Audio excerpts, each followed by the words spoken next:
Buat kalian yang suka motor sport retro modern, ini bisa jadi pilihan. Ini adalah Royal Enfield Hunter 350 model year 2023. Tampilannya keren ya. Nah, kita akan ngebahas plus minus dari motor ini. Yuk, langsung kita cari tahu.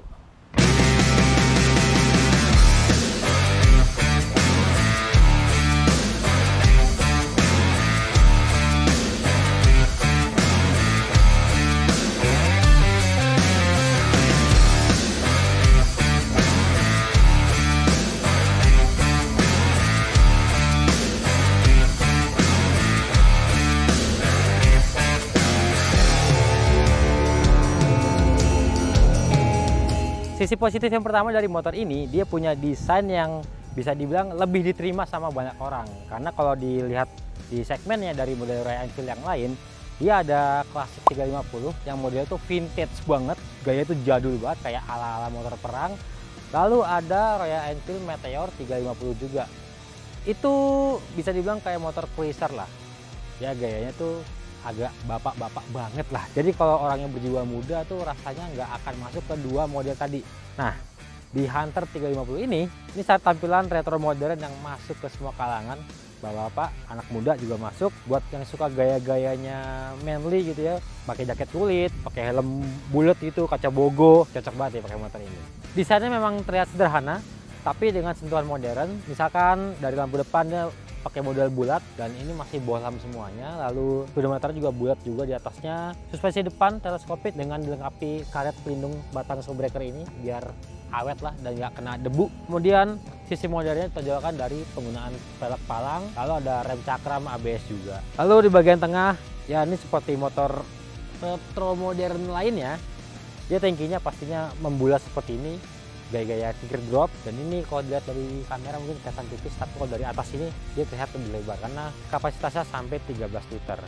Lalu di bagian tengah dia ada cover samping yang bentuknya kayak dibuat bulat-bulat gitu ya. Ada cover aki dan ini ada cover kayak tempat kiprok dan segala macamnya di sini.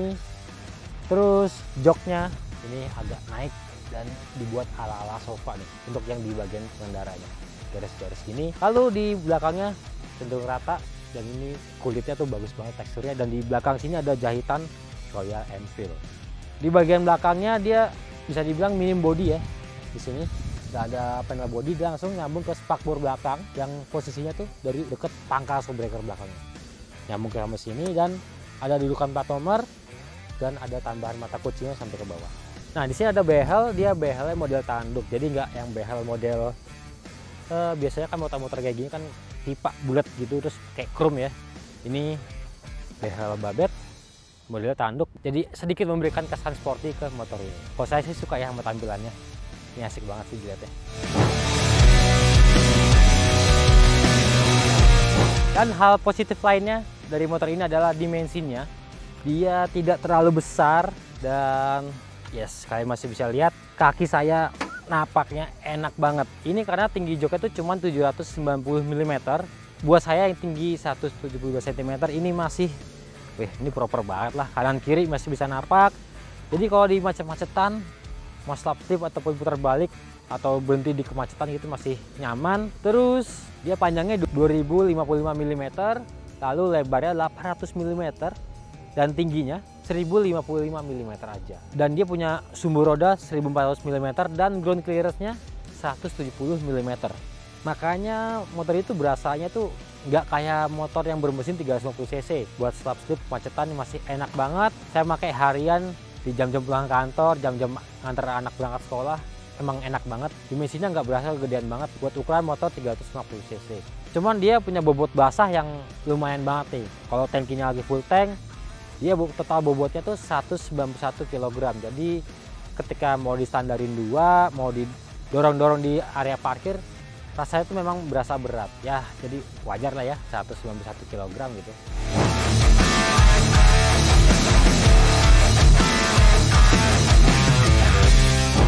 Ngomong masih di atas motor, jadi kita langsung ngomongin positif yang ketiga. Ini adalah posisi ridingnya.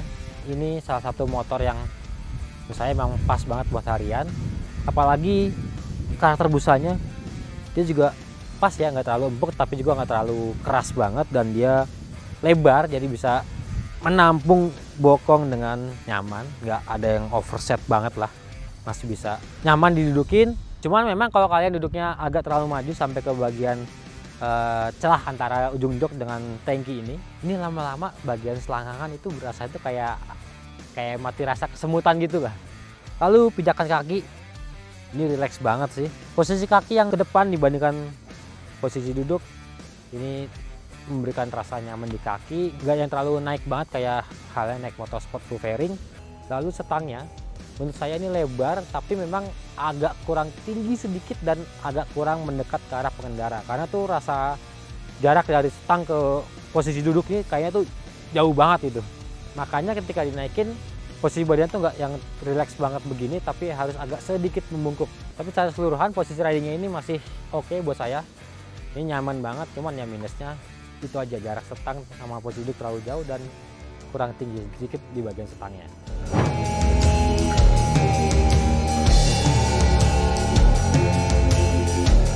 Hal positif lainnya dari motor ini yang saya suka, dia untuk handlingnya ini memang lincah banget ya.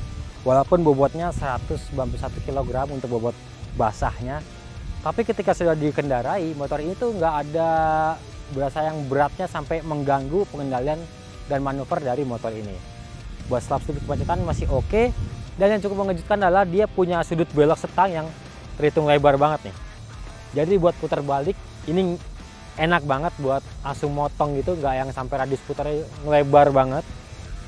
Padahal biasa kan kalau di motorsport, apalagi yang bermesin agak besar tuh pasti sudut belok itu agak terbatas ya. Ini lebar sih. Jadi buat manuver memang benar-benar enak. Kemudian motor ini juga dipakai nikung dengan kecepatan yang lumayan kencang. Ini rasanya itu stabil di bagian depan ataupun juga di bagian belakang. Di bagian depan ini dia pakai suspensi teleskopik, dan yang di belakang pakai model ganda non tabung tapi punya setelan preload, jadi bisa di-adjust sesuai dengan kebutuhan kalian. Dan pakai motor ini ketika berboncengan gitu ya, jalan yang lurus dan cruising santai itu rasanya tuh antep gitu. Rasanya tuh kayak motor tuh ngejejek banget. Dan mungkin selain dari efek total bobot motor yang 191 kg ditambah beban pengendara dan pembonceng, rasanya tuh motor tuh lengket banget ke aspal. Nah, untuk kaki-kakinya, ban depan dia pakai mereknya asing banget sih. Mereknya Ceat, ukuran 110/70 ring 17. Kalau untuk remnya dia pakai cakram diameter 300 mili, ini cakram solid, dilengkapi dengan rem ABS dan kalipernya dari By-Brake. Sementara yang belakang, dia juga pakai lingkar pelek 17 inci dengan fender yang sama dari Ceat juga. Ukuran bannya 140/70 ring 17. Terus untuk rem belakang dia juga pakai kaliper dari By-Brake. Cakramnya 260 mm dan dia juga sudah ABS. Ini kinerja remnya di depan dan di belakang mantep banget sih. Halus dan pakem.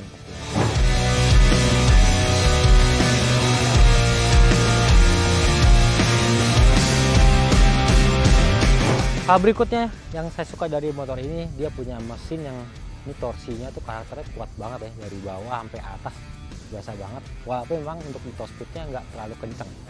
Klaim pabrikannya 114 km/jam, agak pelan ya untuk ukuran motor 350 cc. Nah, dia pakai mesin generasi terbaru 350 cc dari Royal Enfield. Ini adalah mesin yang sama dengan RE Meteor, lalu juga RE Classic 350 dengan kode mesin J1. Ini sudah penyempurnaan dan sudah lebih halus. Jadi kalau image mesin RE itu yang terlalu getar parah, ini udah jauh lebih halus. Karena dia sudah lengkapi balancer, dan untuk spesifikasinya dia 4 tak SOHC 2 katup, pendingin udara dan oli. Nah, kalau kalian nanya oil cooler itu di mana? Bisa ada penampang radiator di bagian depan mesin tuh buat pendinginan oli. Nah, pendingin olinya itu ternyata di bagian blok mesin, di dekat pembatas dengan kisi-kisi udaranya. Jadi olinya memang bersirkulasi masih di bagian mesin, tapi jalur olinya dibuat mendekat dengan kisi-kisi. Jadi pendinginannya jadi lebih maksimal, walaupun tidak ada penampang khusus untuk mendinginkan olinya seperti di motor-motor yang pakai oil cooler lainnya. Ya intinya oil coolernya tersembunyi lah di dalam blok mesin supaya kelihatan lebih ringkas. Nah, untuk tenaganya dia di 20,6 PS pada putaran mesin 6100 rpm dan torsinya 27 Nm di 4000 rpm. Itu rendah banget sih, makanya tuh torsinya memang berasa banget sejak putaran mesin bawah sampai menengah. Di atas juga masih berasa, walaupun ya ujung-ujungnya agak ngambang lah. Dan dia pakai transmisi manual 5 percepatan, dan yang enak walaupun dia nggak ada assist clutch-nya untuk memperingan handle kopling, ini udah enteng banget bawaannya. Tuh, jadi buat harian memang nggak terlalu bikin pegel di tangan kiri ketika macet-macetan. Terus karakter mesinnya nih, untuk suaranya ini bikin inget sama Yamaha Scorpio. Kayak denger ya.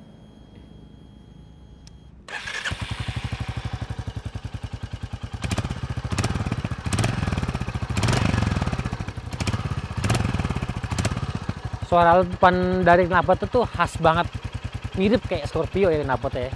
Terus ada suara kayak tik tik tik tik tik tik tik. Itu juga Scorpio banget sih. Cuman ini sudah injeksi dan kapasitas mesinnya juga lebih besar, torsinya juga lebih kuat.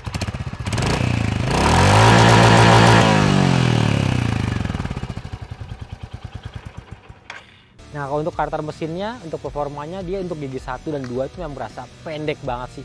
Gigi 1 cuma sampai sekitar hampir 40 km per jam. Lalu di gigi 2-nya tuh hampir 80 km per jam. Sementara gigi 3, 4, dan 5 tuh cenderung lebih panjang lah nafasnya. Di gigi 3 dia hampir 100 km per jam. Sementara gigi ke-4 dan gigi ke-5 itu di sekitar 100 km per jam lebih sedikit. Dan dia nggak bakal mau nambah lagi. Begitu masuk ke gigi 5, top speed justru akan manteng dan starternya jadi lebih overdrive, jadi membuat nurunin RPM mesin dan pastinya bisa menghemat bahan bakar ketika lagi cruising santai. Ya, untuk konsumsi bahan bakarnya dia relatif mirip-mirip sama motorsport 250 cc 2 silinder kayak R25, MT25, Ninja 2.5 juga. Dia di angka 28,6 km per liter. Ini metode full to full, pakai bahan bakar Octane 92. Klaim pabrikan sih bisa 30-an km per liter lah. Ya masih oke lah ya untuk mesin segini.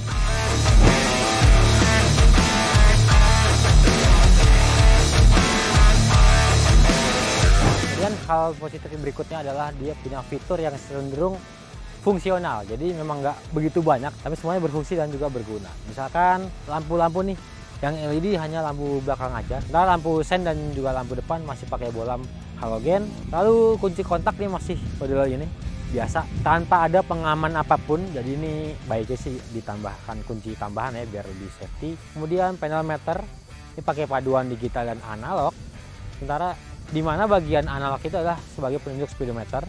Lalu di bagian tengah ada layar LCD yang isinya ini lumayan lengkap, misalkan ada odometer, ada trip A dan juga trip B. Lalu ada jam digital, penunjuk posisi gigi, ada fuel meter yang setengah lingkaran, dan juga ada indikator eco-nya di atas tulisan gear. Lalu ada logo kunci pas gitu, itu menandakan motor harus masuk ke waktu interval servis. Nah, dia servisnya itu tiap 10.000 km. Jadi ini jarak servisnya tuh jauh banget, jadi cost untuk perawatan motor tuh akan lebih hemat. Dan indikator lainnya dia ada indikator untuk lampu sen kiri kanan, ada indikator bensin, kalau bensin udah tiris banget dia akan nyala, ada indikator aki, posisi gigi netral, indikator ABS, cek engine, dan juga indikator pass beam. Untuk pengaturan di speedometer, kalian cukup tekan tombol yang di stang sebelah kiri nih, di depan ini nih, tombol dengan logo huruf I. Nah, tinggal tekan-tekan aja. Ini bisa untuk mengatur trip A, trip B, dan odometer, memilih yang apa. Kalau mau di reset tinggal tekan tahan yang lama. Kemudian untuk saklar-saklar yang kiri dan kanan, yang kiri ini untuk lampu jauh dan lampu dekatnya, kalau biasanya kan modelnya switch ya, dia model switch tapi bulat, jadi kayak macam kursor yang digeser-geser gitu. Ini unik sih. Lalu di bawahnya ada tombol untuk lampu sen, klakson. Klaksonnya agak-agak sember ya, agak-agak kurang merdu lah. Terus yang di saklar sebelah kanan ada engine cut off yang modelnya sama kayak lampu pas beamnya ini, bulat juga, digeser, starter juga. Nah, dan di bawahnya ada switch lampu hazard. Tuh, ini udah kategori moge nih, ada hazardnya. Terus untuk buka tangkinya dia pakai kunci kontak juga, dan ini agak lebih simpel sih, ya putar ke kanan, kebuka.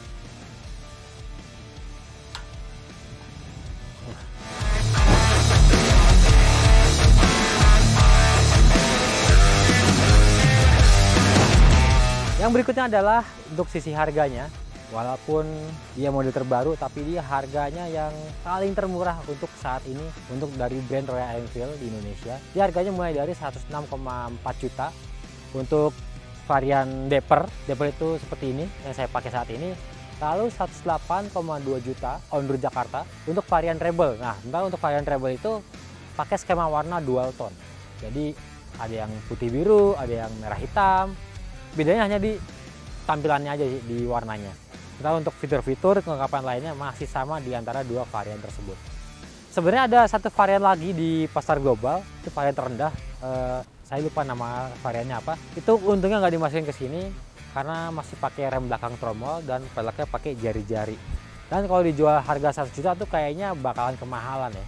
Masa motor 100 juta masih pakai rem tromol gitu kan. Untungnya Royal Enfield Indonesia hanya masukin dua varian teratasnya.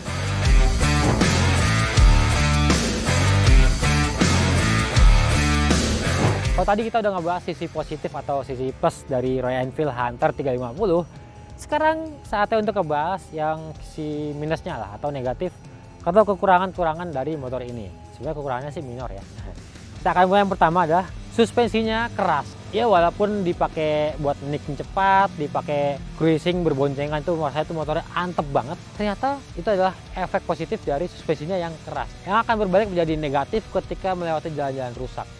Sebenarnya suspensi depan ini punya travel 130 mm dan di belakang kurang lebih hampir mirip-mirip juga untuk travel suspensi belakangnya. Cuma memang karakter itu terasa lebih keras dah. Ketika melewati jalan rusak, posisi tidur, ada tambelan jalan, ada sambungan jalan. Saya ngeliatin jarak main suspensi depan itu kayaknya tuh nggak terlalu ngayun-ngayun banget itu. Meredam cuma nggak yang sampai dalam banget. Makanya jarak mainnya tuh kayak nggak dimaksimalin. Sementara yang belakang, ini padahal pakai setelan pedot yang paling empuk, setelan paling empuk. Mau dipakai boncengan, mau dipakai sendiri, rasanya tuh ya anteng aja. Jadi ya buat mau nikung sendiri ataupun berdua motornya masih cenderung anteng. Lalu catatan berikutnya, ini adalah untuk di bagian mesin. Walaupun sudah pakai oil cooler dan pendingin udara juga, serta punya sirip-sirip mesin yang ini gede-gede banget. Hawa panas mesin masih berasa ketika melewati kemacetan yang padat dan cenderung berhenti. Terutama panas mesin itu ngerembet di area paha dalam dan juga ke area betis. Terus sayangnya untuk fitur sebenarnya di Royal Enfield Meteor 350 dia sudah dilengkapi dengan navigasi Tripper, itu navigasi turn by turn yang kerjasama dengan Google Map. Sayangnya absen di Hunter 350. Ya mungkin itu salah satu sebab kenapa motor ini punya harga yang paling murah di antara varian 350cc RE lainnya. Cuman memang waktu kemarin di launching, salah satu petinggi RE dari India menyebutkan kalau navigasi Tripper ini tidak semakan karena terkendala produksi chip semikonduktor. Cuman ada harapan motor ini bisa dipasangkan navigasi Tripper itu sebagai aksesoris. Jadi kalau kalian lihat di Royal Enfield Meteor, dia punya dua panel nih di speedometer. Jadi yang satu buat gede seperti ini dan satu lagi ada yang kecil. Nah yang kecil itu untuk navigasinya.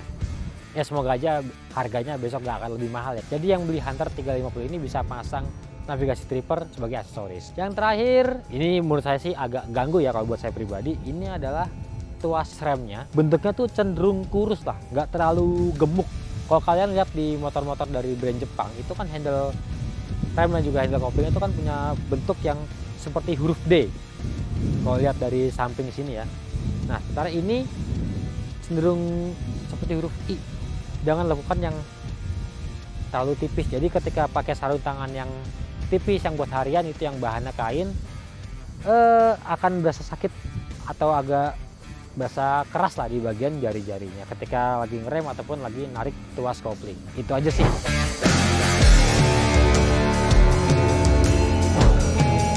Ya kayak gitu teman-teman, impresi saya buat Royal Enfield Hunter 350. Ini jauh ini saya no problem ya, walaupun tadi ada sisi-sisi minusnya yang buat saya atau mungkin buat kalian kedepannya mungkin akan rasa mengganggu. Tapi secara keseluruhan ini motor potensial banget, enak banget, nyaman buat harian oke. Buat cruising keluar kota sih kayaknya masih oke ya, walaupun RE menyebutnya motor ini sebagai motor yang lincah dipakai di perkotaan. Tankinya gede, jadi bakalan jarang-jarang mampir ke pom bensin. Terus torsinya ngisi banget walaupun memang nggak yang menghentak dan top speednya ya B aja untuk ukuran motor 350cc. Kalau gitu jangan lupa di like, subscribe ke Motovun Indonesia, akun TikTok kita Motovun Indonesia juga, website kita autofun.id, dan yang suka nonton mobil-mobil baru bisa mampir-mampir ke channel YouTube Motovun Indonesia. Saya Hari Budiawan pamit untuk diri dulu, sampai ketemu di video selanjutnya.